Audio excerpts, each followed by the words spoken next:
dijo: un hombre descendía de Jerusalén a Jericó y cayó en manos de ladrones, los cuales le despojaron e hiriéndole se fueron dejándole medio muerto. Aconteció que descendió un sacerdote por aquel camino y viéndole pasó de largo. Asimismo un levita, llegando cerca de aquel lugar y viéndole, pasó de largo. Pero un samaritano que iba de camino vino cerca de él y viéndole fue movido a misericordia. Y acercándose vendó sus heridas, echándole aceite y vino, y poniéndole en su cabalgadura, lo llevó al mesón y cuidó de él. Otro día, al partir, sacó 2 denarios y los dio al mesonero y le dijo: cuidádmele, y todo lo que gaste de más yo te lo pagaré cuando regrese. ¿Quién pues de estos 3 te parece que fue el prójimo del que cayó en manos de los ladrones? Él dijo: el que usó de misericordia con él. Entonces Jesús le dijo: ve y haz tú lo mismo. Señor, te adoramos, te bendecimos, Dios, y te damos gloria, soberano, porque tú eres Dios bueno. Gracias, Señor, porque tu palabra, Dios mío, son las que nos instruyen cada día, Padre Santo, para que podamos ser luz y luz en medio de las tinieblas, Señor amado. Padre, ahora te pido, Dios mío, que tú bendiga a tu pueblo con un corazón dispuesto para escuchar tu palabra, Señor. Que en medio de este pueblo, Señor amado, haya reverencia a tu palabra, Dios. Señor, y que tú ministre cada corazón, Señor, que en esta mañana escucha tu palabra, Señor. Padre, también te ruego por mi vida, para que tú me uses, Señor, para administrar tu palabra en medio de este pueblo. Señor, que seas tú usándome para yo darte gloria y honra a ti en este lugar. En el nombre poderoso de Jesús. Amén y amén. Pueden sentarse, mis hermanos. Y mis hermanos, a veces cuando nos estamos preparando para predicar, podemos vivir momentos duros de dificultad, momentos de ser probados con el mismo mensaje del cual estamos preparando, momentos en el cual uno sabe quién es realmente en Dios. Y este mensaje en el día de hoy me toca mucho directamente en cuanto a esta semana. Para mí ha sido una semana de prueba, una semana de enfrentamiento y de lucha y de toma de decisiones, porque a veces no es fácil. Somos humanos y como humanos somos enfrentados a circunstancias y somos probados para recordarnos que realmente somos creyentes. Y en el día de hoy vamos a hablar: ¿quién es mi prójimo? ¿Estamos claros con nuestro prójimo? ¿Sabe usted quién es su prójimo? Sí, a veces decimos amén, pero cuando el Señor nos confronta, ¿no?, a ver quién es nuestro prójimo, entonces cuando sabemos realmente quién es nuestro prójimo. Y los religiosos de aquel tiempo vivían preocupados por la presencia de Jesús en medio de ellos. Pues ellos eran personas muy respetadas, muy veneradas por la gente de su pueblo, pero al venir Jesús y empezar a confrontar la vida de ellos, ya ese prestigio estaba quedando entredicho. Porque una cosa es las normas que yo puedo establecer y a partir de mis propios conceptos yo soy buena persona. Pero cuando voy a la palabra de Dios y cuando la palabra de Dios me confronta, ya yo no soy tan buena. Porque ella es como un espejo. Cuando usted se mira en un espejo, cuando usted va por ahí, por la calle, va muy tranquila y de repente se encuentra con un espejo y se da cuenta que lleva la cara sucia.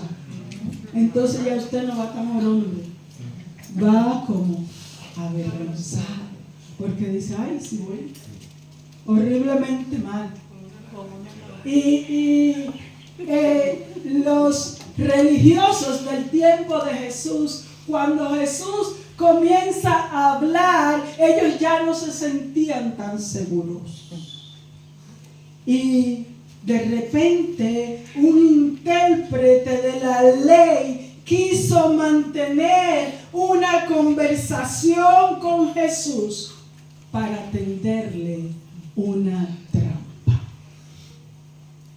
Porque nosotros tenemos un problema. Cuando nosotros nos sentimos que alguien nos dice una verdad en nuestra cara, nosotros queremos hacerle quedar mal, porque nos hemos herido. Y nuestra reacción no es de, es verdad, tengo que cambiar, sino es cómo confrontar a ese que me ha hecho quedar mal. Y el Señor, aunque conocía el corazón y el fin y el propósito que muchos de ellos tenían cuando querían hablar con Él, Él siempre le prestó atención. Él escuchó sus preguntas y dio respuesta a sus inquietudes. Este hombre era un conocedor de la ley, uno que se había instruido, uno que vivía ocupado en el estudio sistemático de la ley de Moisés. Por lo tanto, era experto en el tema con relación a la ley. Así que él se levanta de su asiento con el fin de probar a Jesús, o por lo menos eso era lo que él pensaba. Y la pregunta de este intérprete fue: Maestro, ¿haciendo qué cosa heredaré la vida eterna? Y la pregunta es interesante, mis hermanos. Debe ser la pregunta que cada ser humano debía de hacerse cada vez que tuviera la oportunidad. Porque si hay algo en lo que el hombre debe de interesarse, es en lo que trasciende en su vida. Y lo que trasciende en el ser humano es la vida eterna. ¿Por qué, mis hermanos? Pues todo en esta vida es fugaz y pasajero. Hoy podemos tener grandes prebendas. Mañana viene un huracán y se lo lleva todo. O nos morimos, como siempre le digo. Por lo que nosotros muchas veces ni con la propia vida que tanto amamos la podemos garantizar. Usted compra un seguro de vida Pero el seguro de vida no es para usted, es para los que se quedan, porque ese seguro no le puede a usted garantizar que no se va a morir, sino es para que los que queden puedan resolver su muerte, que debería de ser un seguro de muerte. Porque eso es lo que garantiza que a usted le den buena sepultura, que los familiares no tengan que cederlo a una universidad porque no tienen la manera de cómo enterrarlo. Y nosotros, mis hermanos, por eso nuestra preocupación no tiene que ser cuánto tengo en el banco, cuánto voy a conseguir, sino cómo tengo garantizada la vida. Gloria, aleluya. Esa tiene que ser nuestra preocupación, mis hermanos, porque cuando nosotros morimos, todo se acaba. Todo lo dejamos aquí. Solo queda lo que nosotros hemos alcanzado para la vida eterna. Este escriba acababa de ver a Jesús regocijado porque Jesús le había enviado a unos 70 hombres a una misión, y ellos venían en ese momento y venían dándole al Señor la noticia del trabajo que ellos habían realizado, y al ver Jesús se regocija en gran manera por ver cómo estos hombres venían gozosos de ver cómo la gloria de Dios fue manifestada en la labor que Él le había mandado.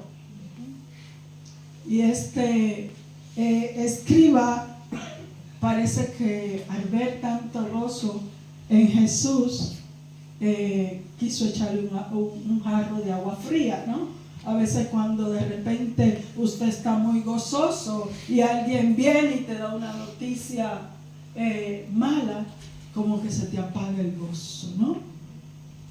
Y vemos este hombre que aprovecha la ocasión para preguntar a Jesús qué es lo que hay que hacer para heredar la vida eterna, porque al parecer tú lo sabes.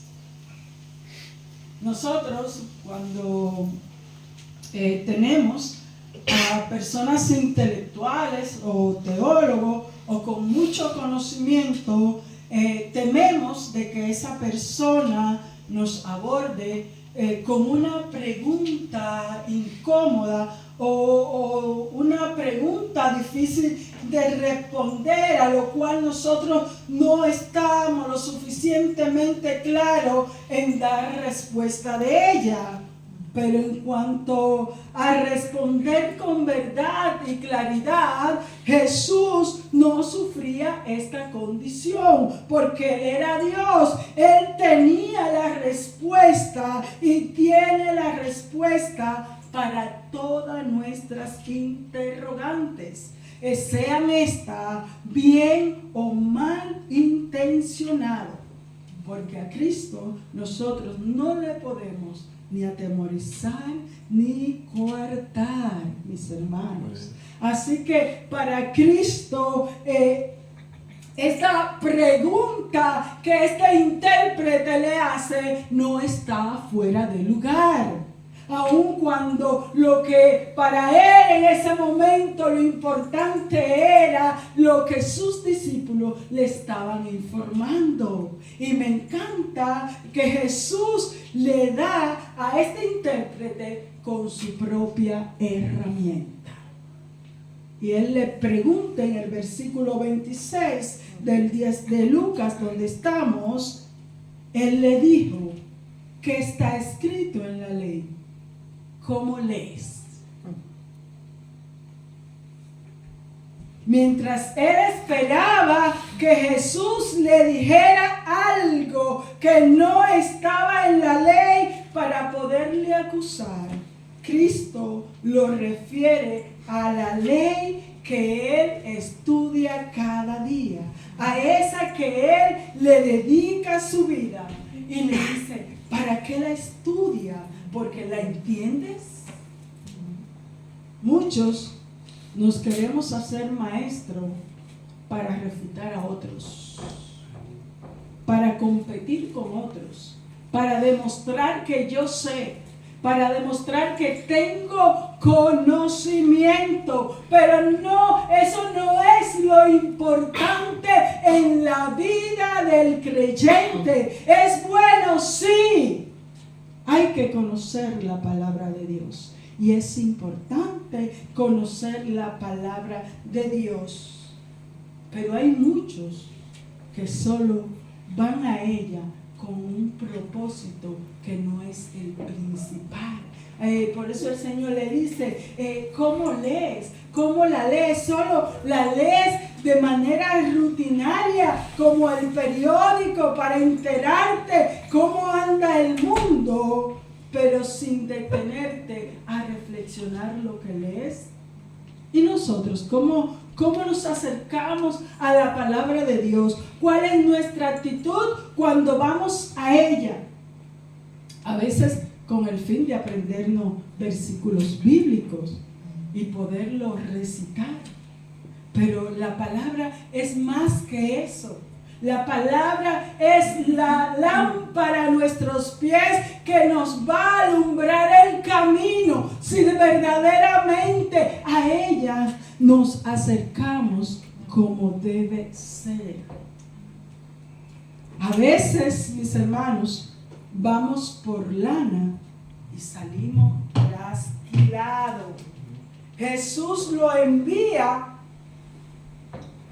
a la misma fuente donde él quiso sacar para atrapar a Jesús. Y le dice, tú tienes la respuesta porque tú eres un maestro de la ley. Por eso vemos que dice que es un intérprete, para que entendamos que quien cuestiona a Jesús no es cualquier persona, no es un indocto, una persona que tiene realmente una necesidad de preguntar, porque como solo ha oído de la palabra, pregunta. Y preguntar no es malo, siempre y cuando nosotros no sabemos y queremos enterarnos de la verdad de Dios.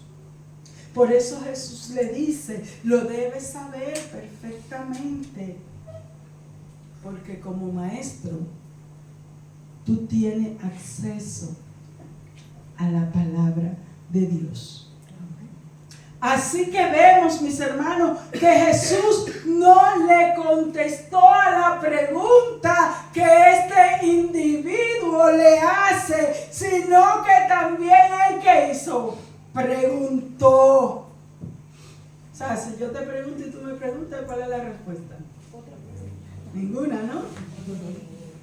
Porque cada uno está preguntando, y no es de mala educación lo que Jesús hizo, porque era costumbre responder de esa manera en la cultura del tiempo de Jesús. Y esto se conoce como un hebraísmo. Cuando tú preguntas y la contesta es otra pregunta. Jesús en una ocasión le dijo a algunos de ellos que también querían cuestionar la autoridad de Jesús, y en Juan 5:39 dice, escudriñad las escrituras, porque a vosotros os parece que en ellas tenéis la vida eterna. O sea, ustedes escudriñan las escrituras por una razón en particular, porque a ustedes les parece que en las escrituras está la vida eterna, y ellas son las que dan testimonio de mí, y no queréis venir a mí para que tengáis vida eterna. O sea, aquí hay un problema, que aun cuando la gente sabe dónde está la fuente de la salvación, no quiere ir a ella. Y Cristo, mis hermanos, es la fuente de la salvación. Por lo que esto estaba indicando que este intérprete ya sabía de antemano qué debía de hacer para heredar la vida eterna. Y es a través, mis hermanos, de las Escrituras que nosotros seguimos dotándonos para saber cómo alcanzar la vida eterna, como dice 2 de Timoteo 3:15, y que desde la niñez has sabido las sagradas escrituras, las cuales te pueden hacer sabio para la salvación por la fe que es en Cristo Jesús. Toda escritura es inspirada por Dios y útil para enseñar, para redarguir, para corregir, para instruir en justicia, a fin de que el hombre de Dios sea perfecto, enteramente preparado para toda buena obra. O sea que es en ella. Todo el que se acerca a la palabra de Dios, sea creyente o no lo sea, va a encontrar en ella que la fuente de la salvación. Porque las escrituras son las que nos instruyen, son las que nos enseñan dónde está el camino de la salvación. Es en ella, en la palabra de Dios, que nosotros vamos a encontrar la verdad. Si usted quiere conocer la verdad, ¿a dónde debe de ir? A la fuente. ¿Y qué es la fuente? La palabra de Dios. Y así como Cristo, mis hermanos, no se enojó por la intención que tenía este hombre de preguntarle, así nosotros debemos de emplearnos en la palabra para que sepamos cómo responder. Y dice 1 de Pedro 3:15, si no, santificad al Señor en vuestros corazones y estad siempre preparado para presentar defensa con mansedumbre y reverencia ante todo el que demande razón de la esperanza que hay en vosotros. Ustedes no vieron a Cristo enfadado, ¿no? Tampoco nosotros, cuando alguien nos pregunta, y aquí está la importancia de que el creyente tiene que conocer la palabra de Dios. Cuando alguien nos pregunte, ¿qué nosotros tenemos que hacer? Responder con mansedumbre y reverencia ante todo el que nos demande razón de la esperanza que hay en nosotros. ¿Y tú por qué eres evangélico? Yo no tengo que contestarte.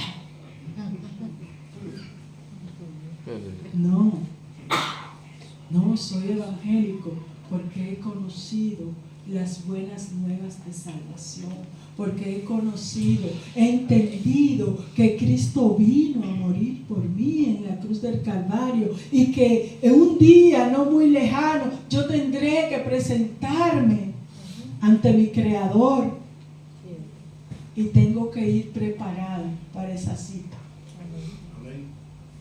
Porque el ser humano todos tendremos una cita. Un día, aunque usted no quiera esa cita va a llegar. Usted la rechaza, ¿no? A veces cuando tenemos una cita médica y no podemos ir, llamamos, informamos. Es que mire, se me hace imposible ir a esta cita. O cancela la cita, cual sea. Pero esta cita no se va a poder cancelar. Va a estar, si no quiere ir, lo van a llevar. Esto es sí o sí. Tendrás una cita con tu Salvador. Y necesitará tener un abogado. Porque ese que vino a salvarte, que hoy es tu Salvador, en aquella cita será tu juez. Aleluya. Y no es un juez que se vende. No, mis hermanos. La oportunidad nosotros la tenemos cuando, ahora, de arreglar esas cuentas con el Señor.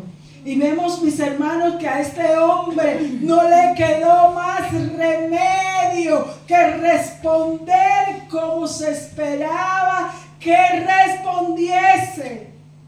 Porque él fue redarguido, o sea, contraargumentado a la pregunta que él traía. Y dice el versículo 27, aquel respondiendo dijo: amarás al Señor tu Dios con todo tu corazón y con toda tu alma y con toda tu fuerza y con toda tu mente. O sea, no es venir a Dios, sí Señor, yo te acepto, no. Hay que, para alcanzar la vida eterna, este hombre tenía claro que para que una persona pudiese tener la vida eterna tenía que tomar una decisión. ¿Y cuál es esa decisión? Amar a Dios con toda su fuerza, mis hermanos. Amar a Dios con toda su alma, con todo el corazón. No es simplemente asistir a una iglesia.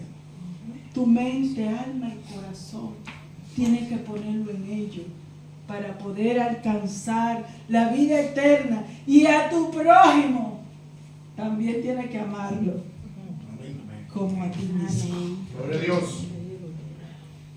O sea, vemos cómo este hombre automáticamente está citando Deuteronomio 6:5 y a Levítico 19:18, apelando irrefutablemente a la ley. No sea que ahora él venga a caer en la misma trampa que le tendió a Jesús. O sea, que lo tenía claro. Este maestro tenía claro que para alcanzar la vida eterna, él podía resumir los 10 mandamientos en 2. Toda la ley, mis hermanos, y los profetas, lo resumió este hombre. Amar a Dios de todo corazón, que es una condición indispensable. Habla de una verdadera relación con Dios y como consecuencia a esa relación con Dios debía de tener una relación con su prójimo. La relación que yo tengo con Dios la demuestro con mi hermano. Es a través de usted que yo puedo demostrar que amo a Dios. Porque ¿de qué me vale a mí decir que yo amo a Dios y me vivo matando con mi prójimo? Entonces me vivo matando con Dios, ¿no? Entonces no lo amo. Dice, por eso dice Mateo 22:40. De estos 2 mandamientos depende toda la ley y los profetas.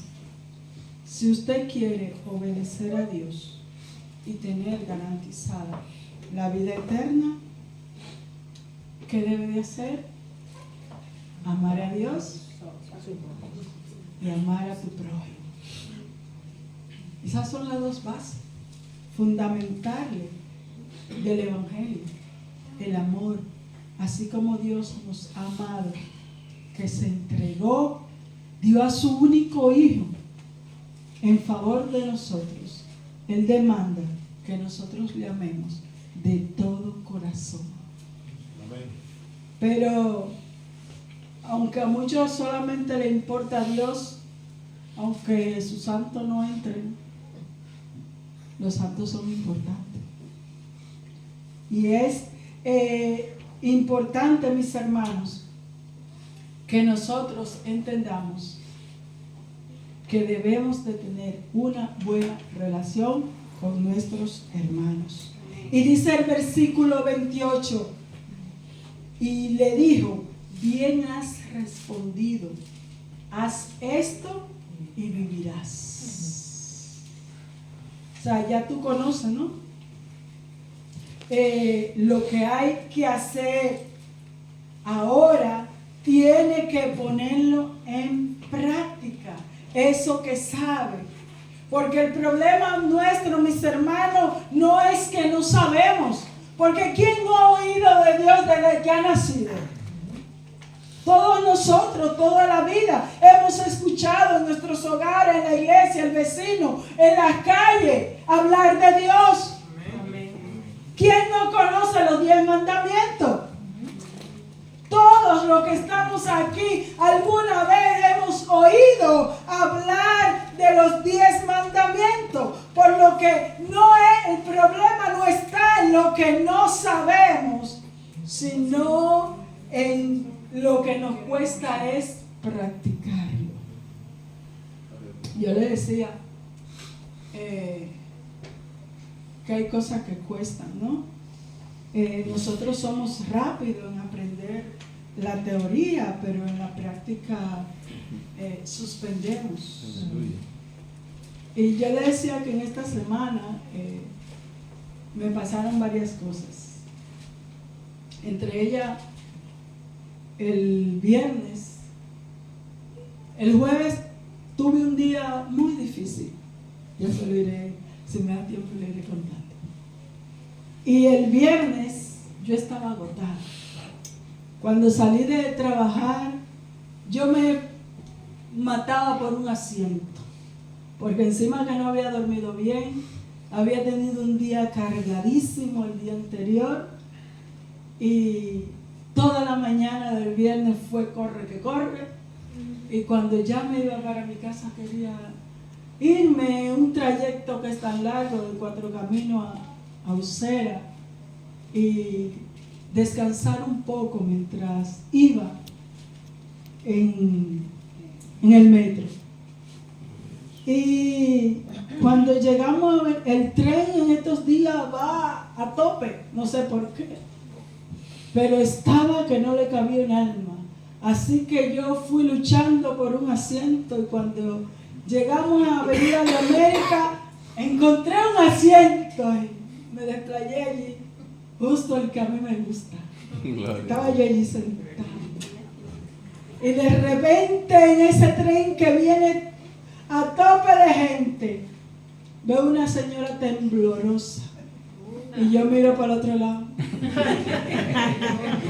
Y digo, ay, Señor, yo estoy muy cansada. Intento ver si alguien más la ve y la ayuda al otro, porque nos cuesta hacerlo correcto. Y yo me estaba justificando, ¿no? Que estoy cansada, quiero aprovechar el tiempo y relajarme un poco, porque sabía que no tenía tiempo para ir a mi casa a descansar. Y mis hermanos, no pude hacer lo que yo quería. Así que miré a la señora, busqué su mirada y con la esperanza, le soy sincera, de que me dijera que no.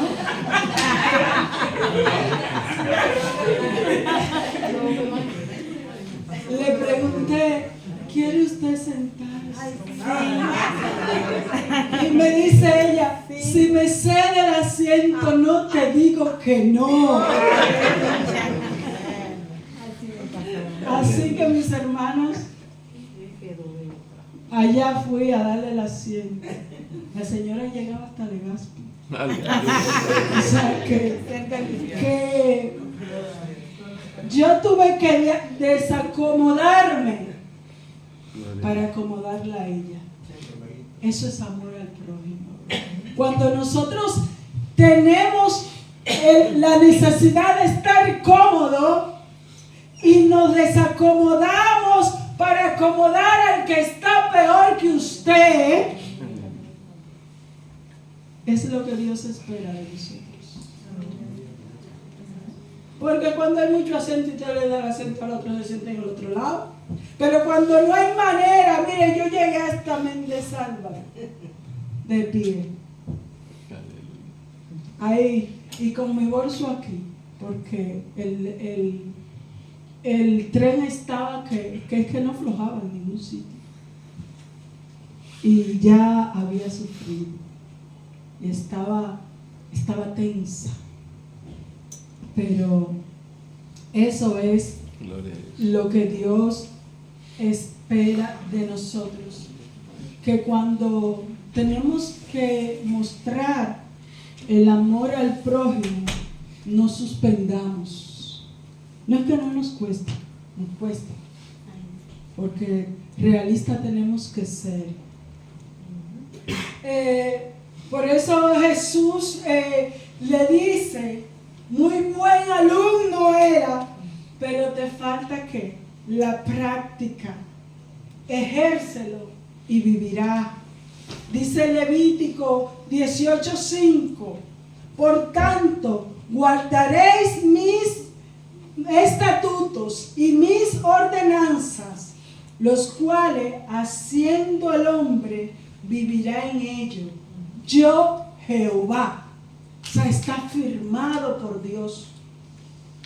Que nosotros tenemos que vivir en los mandamientos y en las ordenanzas de nuestro Señor si queremos alcanzar la vida eterna. Nos cuesta, sí, pero nosotros necesitamos que poner en práctica lo que sabemos, como este hombre, porque dice Santiago 1:22, pero sed hacedores de la palabra y no tan solo oidores, engañándoos a vosotros mismos. Cuando yo sé la palabra de Dios y no la pongo en práctica, me engaño a mí misma, no engaño al otro, mis hermanos. Es a mí la que me hago daño. Por eso la palabra de Dios es clara. Clara. Pero hasta ahí, mis hermanos, todo estaba bien. Pero había un problema en este asunto, porque para los escribas y los fariseos amar a Dios no era un problema. El problema era el prójimo, esa relación horizontal que ellos debían de mantener con sus semejantes. Eso era lo difícil aquí. Por eso él quiere seguir indagando a ver si Jesús le da una razón en la que él pudiera compensar sus acciones. Y dice el versículo 29, pero él, queriendo justificarse a sí mismo, dijo a Jesús, ¿y quién es mi prójimo? Pero no acaba de decir que amarás al Señor tu Dios con toda tu mente y todo tu corazón y a tu prójimo como a ti mismo. Lo sabes, ¿no? Pero una cosa es el concepto y otra cosa es tener claro ese concepto. O sea, definírtelo, porque a veces tú sabes una cosa, pero cuando yo te pregunto, tú no sabes la definición. Pero a él le pasa al revés. Él se sabe la definición, pero no sabe a qué se refiere. Y por eso él pregunta, ¿quién es mi prójimo? Y por eso es la pregunta, ¿quién es tu prójimo? ¿No? Para un judío, todos aquellos que no pertenecían a la nación de Israel no eran su prójimo. Ya lo vamos entendiendo, ¿no? Que para ellos prójimo no es cualquiera. Y algunos incluso tenían como prójimo a los más cercanos, a tu familia, a tus amigos, a tus parientes.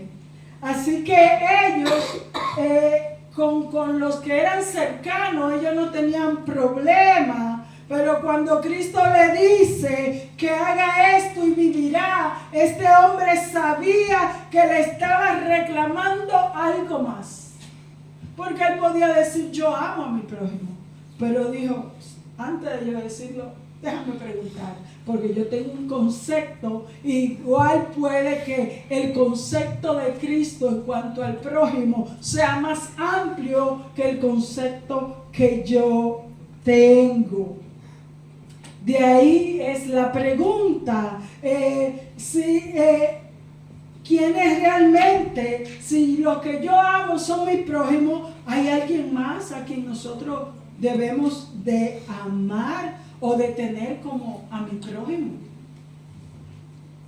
Vemos como Jesús ahora recurre a una parábola para ilustrarle a este buen hombre quién es su prójimo. Y la palabra prójimo dice que es la persona próxima que por pertenecer al género humano debe de ser objeto de caridad y solidaridad. O sea, todo lo que pertenece al género humano es tu prójimo. El perro tuyo no es tu prójimo, es tu mascota. Aunque muchos tienen más al perro como el prójimo que al verdadero prójimo. Pero es una mascota. Y aunque queremos humanizar, en estos días salió un pleito, una polémica, porque una eurodiputada dijo que ella no le importaba la felicidad del pollo, que ella se lo comía. ¿A cuánto le importa la felicidad del pollo? ¿Todos se lo comen o sí? ¿O no? Todos comemos pollo. ¿Quién no come pollo? Entonces no nos importa la felicidad del pollo, nos importa comernos al pollo. Pero ahora queremos humanizar a los animales, los animales, es verdad que no debemos de maltratar a un animal. Una cosa es maltratar a un animal, pero otra cosa es que no me lo voy a comer porque pobrecito, ¿cómo va a ser que lo voy a matar? Pues muérete de hambre. Porque nosotros, el único ser al cual usted no se debe de comer es a su prójimo. Pero después todo lo que salta, vuela y corre a la cazuela.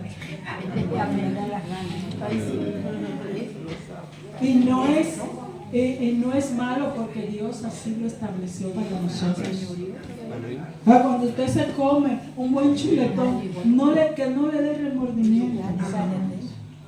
Porque nosotros no estamos llamados a humanizar ni a las plantas ni a los animales. Nosotros estamos llamados a tener en valor al ser humano, porque ese tiene la dignidad que le dio su creador. Amén. Y eso, últimamente nos están confundiendo, que ya uno no sabe dónde debe de poner su amor. A veces amamos más al perro que al hijo. Y no puede ser. Gentes que le dejan grandes herencias a los gatos, a los perros, a los ratones y a todas las cosas por ahí a vida, mientras la humanidad se está muriendo de hambre. Y dice el versículo 30, respondiendo Jesús y dijo: un hombre descendía de Jerusalén a Jericó y cayó en manos de ladrones, los cuales le despojaron e hiriéndole se fueron, dejándole medio muerto. Aconteció que descendió un sacerdote por aquel camino y viéndole pasó de largo. O sea que cualquiera persona que se halle en caso de necesidad, mis hermanos, debe de tratarse como nuestro prójimo. Y vemos como Cristo narra un hecho cotidiano para cualquiera en Israel. Este hombre había salido de la capital que era Jerusalén a otra ciudad llamada Jericó. Y como antes no había transporte, solo se podía hacer a través de dos modos: a través de cabalgadura o a pie. No había otra manera. el samaritano tuvo que recorrer una distancia de unos 25 kilómetros y en el trayecto fue asaltado, mis hermanos. Yo le decía que esta semana he pasado por circunstancias duras. Precisamente el jueves, cuando entré al metro, como iba lleno otra vez, solo pude llegar hasta la puerta y cuando intenté, porque no me gustan las puertas, me gusta ir buscando lugares donde yo me sienta más cómoda, más segura, más cuando el tren va lleno. Así que no tenía otro remedio, me quedaba o me metía en lo que había. Y cuando llegamos a nuevo ministerio, intenté meterme más para el medio. Y allí fui acorralada y me sentí extraño porque la persona que estaba delante de mí, cada vez que yo daba un paso, la daba conmigo y yo dije, ¿qué? Me dijo, no, nada. Y se retiró y no me enteré que lo que estaba era acorralándome para que el compañero me sacara el teléfono. Aleluya. Así que cuando llegué a casa, yo sabía que mi bolso estaba cerrado, pero no me había acordado que había metido el teléfono en la chaqueta. Me robaron el teléfono. Y aunque es verdad que ya el teléfono tenía sus años, pero no hay nada peor, mis hermanos, que te quiten lo que es tuyo. Te sientes a morir, te sientes desnudo y más con tus teléfonos, porque allí tiene muchas cosas de importancia. Te dan el día, porque tienen que ir corriendo al banco a suspender el sistema online para que no se te metan a tu cuenta, porque rápidamente ya como cargamos con tantas cosas en el teléfono, cuando te lo roban no es el teléfono, es lo tuyo, todo lo que contiene tu teléfono. Entonces te sientes en una situación de vulnerabilidad y es duro. Y vemos que este hombre fue asaltado por hombres malos y perversos que no solo le quitaron, mis hermanos, lo que traía, sino que le golpearon y lo dejaron medio muerto. No le socorrieron. Y en la condición que le dejaron, con toda probabilidad, su fin era morir. Así que vemos la oportunidad que allí había para aquellos que pudieran tener compasión. Pero muchas veces nos da pereza hacer el bien. Nos cuesta, mis hermanos, recurrir a hacerle bien a los demás cuando alguien necesita de nosotros. Y ese mismo jueves, luego por la tarde, nos cayó un mensaje y le preguntaba yo a mi hijo Manuel, me preguntaba que por un primo, y le digo, está en Estados Unidos, y me dice, es que me anda llamando preguntando que dónde estoy. Y le digo, mira, dile que en 10 minutos estamos en casa por si acaso. Y este primo llamaba porque a un amigo suyo lo habían dejado plantado aquí en Madrid y necesitaba que alguien lo socorriera. Y mis hermanos, y vuelvo y digo, y uno cuando te dicen para socorrer a alguien que tú no conoces, que lo lleves a tu casa a dormir, te lo piensas, ¿no? Lo analiza.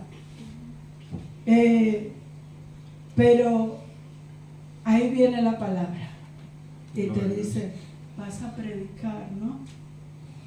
¿Y qué vas a hacer? ahí está el mensaje. ¿A quién te confronta? A ti. Viene alguien que está desde los Estados Unidos, te están pidiendo que socorra a alguien que está por ahí tirado, a quien tú nunca has visto, que le abre las puertas de tu casa a un extraño. Y tú dices, encima que hoy me han robado. Ahora me enfrento a un extraño. ¿Y qué hago? Abrirle las puertas, mis hermanos, porque eso es lo que espera Dios de nosotros. Socorrer al necesitado. Así que efectivamente esta persona fue socorrida. Ese día estaba que no se lo podía creer, ¿no? Porque él le explicaba al primo que no tenía con qué pagar un lugar para quedarse. Y aunque se fue muy temprano en la mañana, pero cuando te ves desamparado, mis hermanos, es muy duro cuando estamos desamparados. Por eso vemos que la importancia que tiene que nosotros cumplamos con la voluntad de Dios. Hay que hacer el bien, aunque nos cueste. Este hombre yacía en el suelo mientras pasaba por aquel lugar. Alguien que más que nadie podía tener compasión de él. Un sacerdote que se esperaba que profesara lo que él era, que diera la gloria de Dios a través de sus acciones. Y vemos que este hombre puso como protesta que él tenía cosas mejores que hacer. Se amparó, mis hermanos, en la responsabilidad que le demandaba el puesto.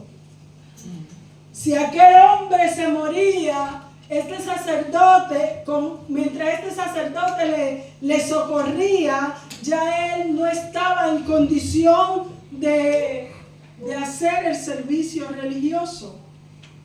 Y así no podía él cumplir con lo mandado por Dios.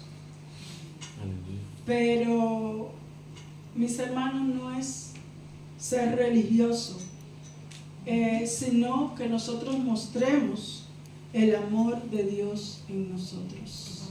Porque ser religioso es muy fácil. Y para este sacerdote, él decía, no, yo no me quiero contaminar, que lo atienda otro. Y dice luego que asimismo un levita llegó cerca de aquel lugar y viéndolo, ¿qué hizo? Se paró.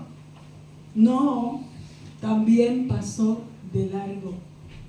No quiso atender la necesidad de este joven. El levita era el que asistía al sacerdote a oficiar la ceremonia.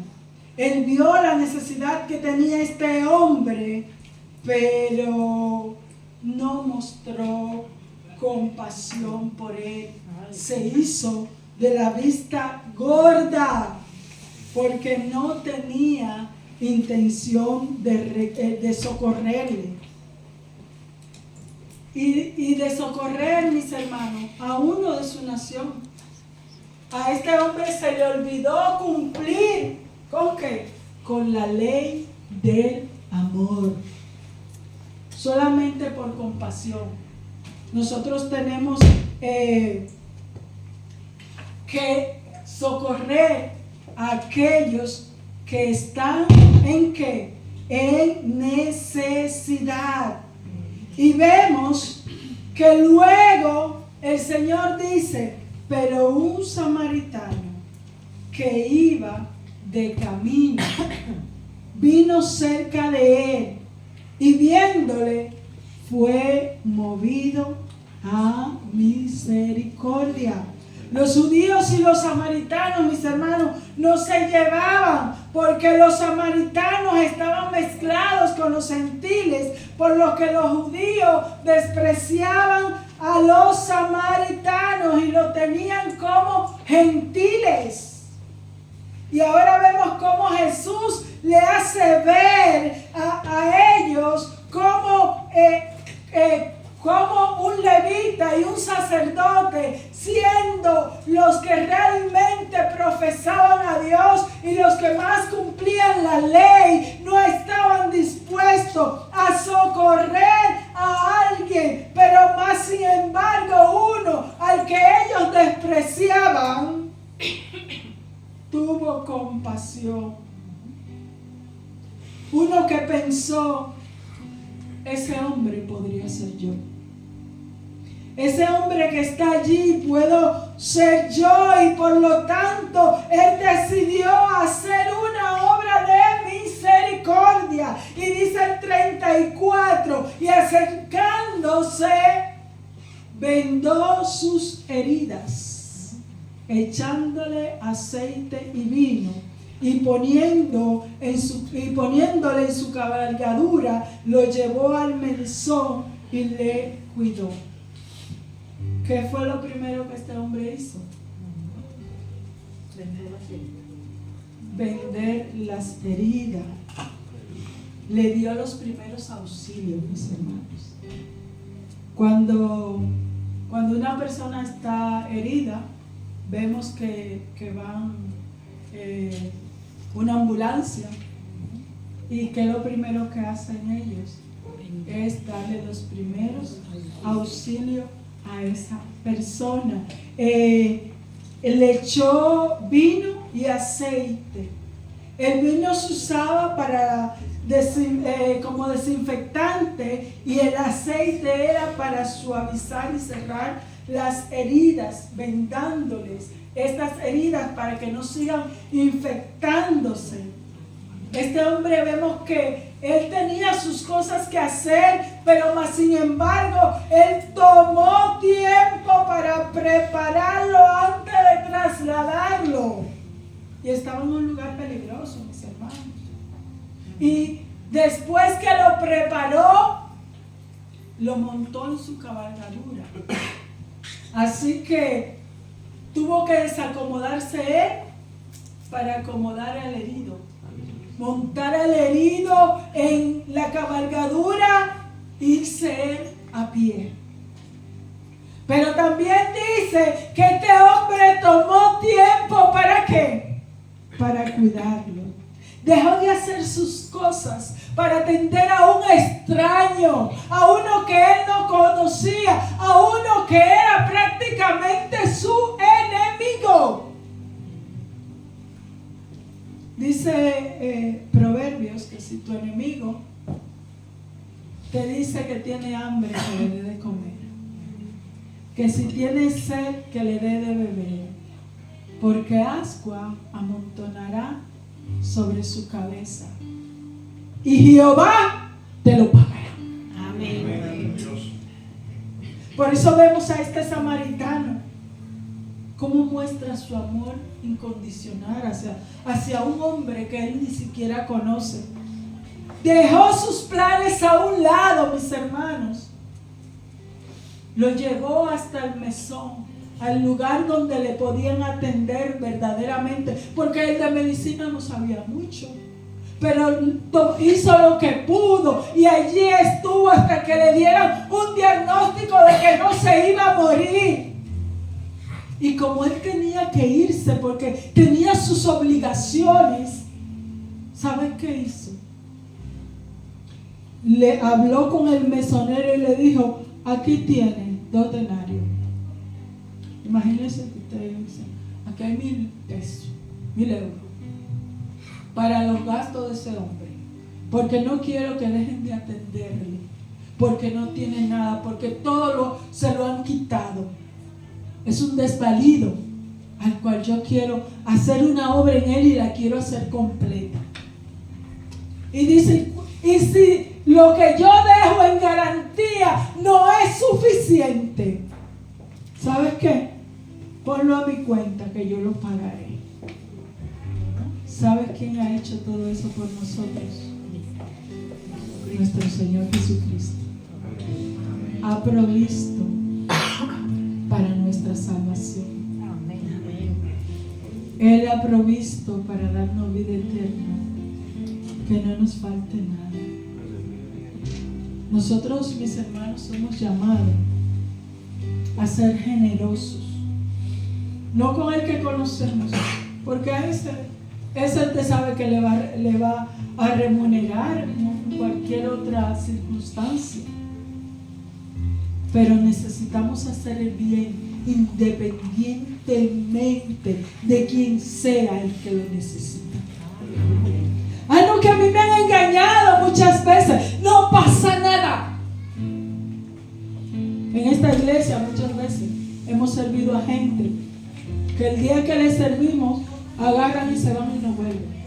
Pero cuando viene otro y toca la puerta, les seguimos sirviendo.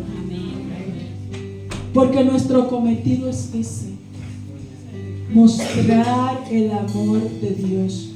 Ya Dios lo resolverá por allá con ellos.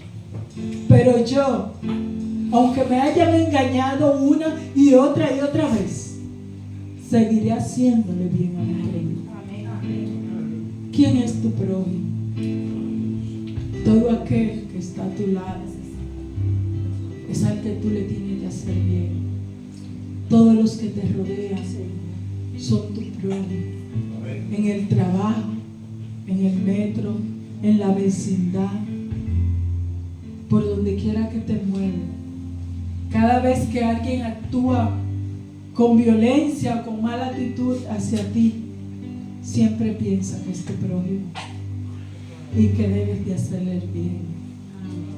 Así que, mis hermanos, en esta mañana damos gracias a Dios por la oportunidad que nos da.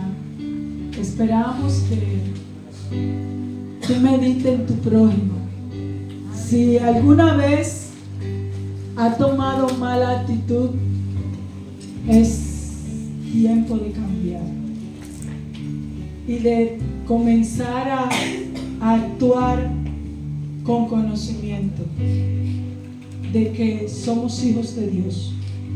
Somos luz en medio de las tinieblas. Nuestras acciones son las que dan luz a la gente que nos rodea. Y si tú quieres ser luz, también puedes ser recibiendo a Cristo en tu corazón. El Señor está a la puerta llamando a todos aquellos que quieren acercarse a Él, que quieren vivir una vida distinta, una vida con sentido, una vida diferente. Este es el tiempo y la oportunidad.